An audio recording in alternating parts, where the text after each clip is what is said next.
L'électorat est convoqué le 31 juillet pour décider des figures qui porteront la voix du peuple à l'Assemblée nationale. Les Sénégalais sont ainsi appelés à décider de la configuration prochaine du Parlement qui n'a pas toujours offert une image reluisante à l'opinion. Les Sénégalais, le peuple, a ainsi l'occasion de sanctionner les dérives et de récompenser les mérites à travers sa principale arme dans une démocratie, le bulletin de vote. C'est un scrutin important, car les hommes et les femmes qui seront envoyés à l'Assemblée nationale seront les dépositaires du pouvoir législatif. Ils auront seuls le privilège de légiférer. C'est à l'Assemblée nationale que sont forgées les lois initiées le plus souvent par le chef de l'État, mais aussi par les parlementaires eux-mêmes, ce qui, c'est important de le souligner, est d'une extrême rareté car les propositions de loi sont adossées à des exigences difficilement réalisables pour leurs auteurs. Encore que les députés ne sont pas accompagnés dans leur travail et ne disposent pas d'équipes pouvant fournir les arguments nécessaires à l'aboutissement de leurs propositions de loi. Ça, c'est un problème. Un autre problème, c'est peut-être le mode de scrutin axé autour du fameux Raw Gàddu qui fait que la composition de l'hémicycle ne reflète pas toujours la volonté populaire. C'est ainsi que la coalition Benno Bokk Yakaar, qui a eu moins de voix que l'opposition réunie en 2017, s'est retrouvée avec 70% des élus. Ce qui est paradoxal. Et tous ces problèmes avaient vocation à figurer en bonne place parmi les débats qui devaient rythmer la campagne électorale qui, hélas, n'a pas dérogé à ce qui est devenu une règle. Le folklore, les disputes oisives l'ont emporté sur le débat programmatique. Oui, les principales coalitions ont proposé des contrats de législature, mais la vulgarisation auprès des masses a fait défaut. On a surtout offert du spectacle à des militants qui en sont friands. On a surfé sur les émotions et on a encore une fois passé à côté de l'essentiel. Mais il faut rendre justice quand même à certaines listes qui ont tant bien que mal essayé de tirer leur épingle du jeu. Et c'est dans ce sens qu'il faut aussi saluer ce débat entre Victorine Ndeye et Guy Marius Sagna comme un précédent à encourager pour les échéances futures. L'enjeu aujourd'hui, pour en revenir au scrutin de ce dimanche, l'enjeu pour l'opposition, c'est d'imposer une cohabitation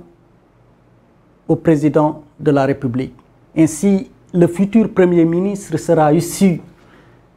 de ses rangs et par conséquent, elle contrôlera le gouvernement.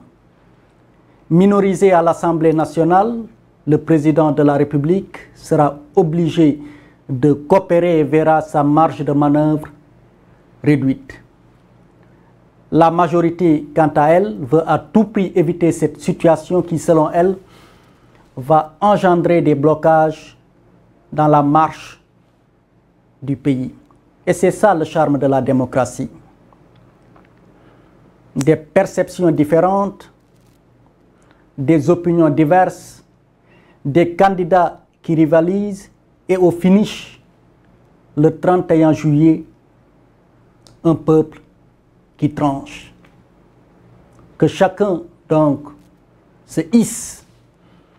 à la hauteur de cette responsabilité. Sénégalais yi ñu woo leen ci urne yi ci dibéer gi ñu jëm ngir ñu tànn ñi nga xam ne nii ñoo nar a yor seen kàddu ci ëttu ndaw réew ma. ëtt boobu nag sénégalais yu bari miin nañ ko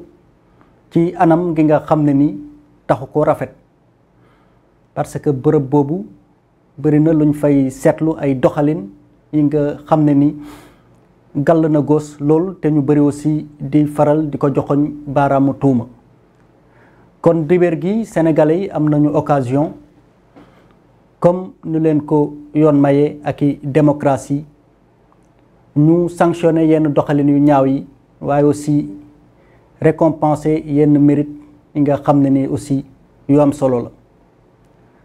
muy kon li nga xam ne ni bés bu am solo ci askanu Sénégal mi nga xam ne ni tamit day yëkki kàddoom ginnaaw bu ko woy politique yi daanelee bu ñu paree seeni campagne électorale mu doon scrutin bi nga xam ne ni kon am na solo lool parce que ndaw yi ñu nar a yóbbu ci assemblée nationale ñoom ñooy nar a jëmmal lu ñu dippee pouvoir législatif kon ñoom ci seen bopp ñoo nar a tëgg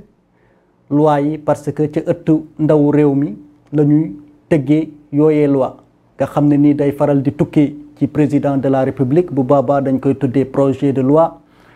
waru mu tukkee ci député yi ci seen bopp ñu koy tuddee proposition de loi bu dee ci député yi la tukki mais nag seetlu gi mooy proposition de loi yooyu raar na lool ci taarixu assemblée nationale parce que proposition de loi yooyu nga xam ne dafay faral di tukki ci député yi dañ ko wéer ci ay exigences yi nga xam ne ni ngir mottali ko ba mu agsi du yomb parce que par exemple booy dugal proposition de loi dañ naan la daal bu amee incidence financière maanaam incidence ci wàllum koppar da ngay wax koppar yooyu fu ñu koy mën a jëlee yi ni mel te député yi aussi duñ leen faral di gunge ci seen liggéey te amuñu équipe yi nga xam ne ni dinañ leen mën a gunge ci wàllum budget yi mel noonu tax proposition de loi yi du faral di antu loolu di benn problème beneen problème bi aussi mooy mode scrutin bi ak surtout lu ñu tuddee raw gàddu loolu lu muy indi mooy ne hémicycle ba maanaam assemblée nationale du fay configuration ba composition bi du faral di refléter lu askan bi voté ci urne yi par exemple en 2017 coalition Benno Bokk Yaakaar lu mu amoon ci ay voix moo gën a néew lu opposition bi yépp boo leen dajale woon am ñu ngi amoon 49% donc opposition bi réunie ñu ngi amoon 51% kon ñoo ëppale woon mais ci mbaalum élu yi Benno Bokk Yaakaar mi nga xam ne moo gën a néewle ay voix moo amoon 70% ci député yi kon loolu aussi di benn rëkk-rëkk bi nga xam ne ni waroon na bokk ak yeneen yi nga xam ne waroon nañ ko waxtaanee ci campagne électorale bi mais aussi seetlu gi mooy campagne électorale bu weesu it gis nañu nu muy demee comme nu muy faral di demee Sénégal folklore bi moo koy faral daal di rythme maanaam mbumbaay beeg yi demee noonu mooy jël le dessus sur débat programmatique baak yi demee noonu parce que boo koy résumer campagne électorale bi da nga koy résumer ci waa koñ bi kaay leen xool ak bojo bojo yi seen baay ñëw na waa koñ bi bu ñu génnee xool aussi da nga leen war a wax li nga xam ne nii mën nañ koo dégg ay proposition yu leer nga xam ne ni ñoom ci seen bopp waa koñ boobu di génn ngay génne dinañ ci jëlee njëriñ bojo bojo yi seen baay ñëw na baayu bojo bojo yi moom soxla nañu assemblée keneen ku dul baayu bojo bojo yi wax dëgg yàlla kon loolu lépp di ay rëkk-rëkk ci wàllum campagne électorale mais aussi foog ñu rendre justice yenn ci ay liste yi nga xam ne nii tamit jëm nañu def seen kéemtalaay kàttan mbir relever niveau débat bi ci noonu aussi la ñuy saluer débat bi nga xam ne nii gis nañ ko ca Casamance entre Guy Marius Sagna ak Victorine Ndeye muy benn précédent bi nga xam ne nii lu jara encouragé la pour ëllëg muy faral di am parce que li way politique yi di débat en tout cas ñi nga xam ne nii ñoo gën a fës néew na lool ci réew mi te loolu aussi day suuxat démocratie kon ci scrutin bu ñu jëm opposition bi ku jegi lu mu bëgg mooy imposer président Macky Sall ab cohabitation maanaam ku jegi bu amee majorité donc mooy ëpp député assemblée nationale te aussi premier ministre bi nga xam ne ni dañ koy fali ëllëg ci ñoom lay tukki mën na doon Ousmane Sonko mën na doon Pape Djibril Fall mën na doon Pape Diop mën na doon keneen ku tukkee ci wëy kujje gi.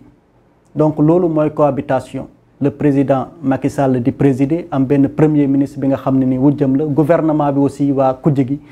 ñoo fay nekk.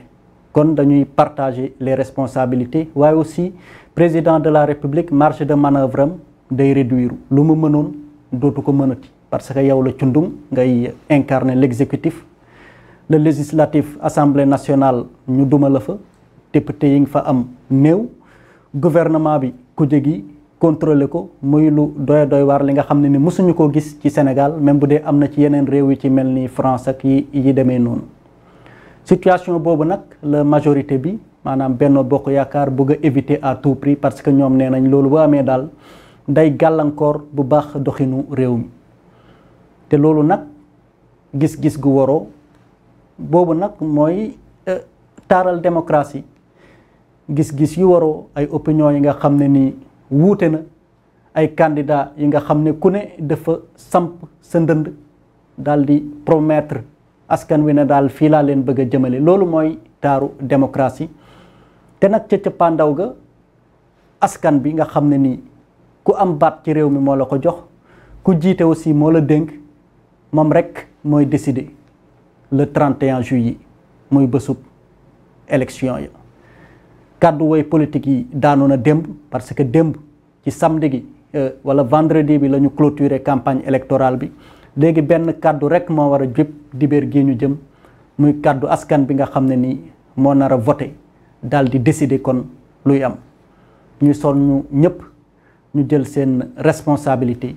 ci jàmm ak salaam comme nu ko réew mi tàmme jërë ngeen jëf